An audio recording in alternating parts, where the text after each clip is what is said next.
Nevada Governor Steve Sisolak, D., on Friday apologized for the state's role in crimes against Native American children who attended boarding school. Sisolak met with Native American leaders on Friday amid a federal investigation into the government's role in the potential deaths of children at the state's Stewart Indian School, which operated from 1890 to 1980, the Reno Gazette. An investigation has been launched into accusations that the school took Native American children from their homes to assimilate them, ripping them away from their Native American roots. Though it was the federal government that established a policy to kill the Indian to save the man, it was the state of Nevada that sold the bonds to fund this school, and it's the state that now manages much of this land, Sisolak said.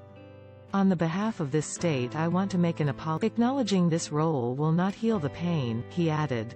However, this is the beginning, and I am proud to be the governor to take that first step. The federal investigation was sparked by the recent discovery of an unmarked mass grave in Canada containing the remains of 215 indigenous children, near the site of a former so-called residential school. Sisolak said tribal leaders who are searching for unmarked graves should be allowed to use ground-penetrating radar so the graves would not be disturbed, according to the local outlet. The investigation comes after Interior Secretary Deb Haaland, the nation's first Native American cabinet secretary, in June called on the U.S. to address its history with Native American boarding schools. The lasting and profound impacts of the federal government's boarding school system have never been appropriately addressed, Haaland wrote.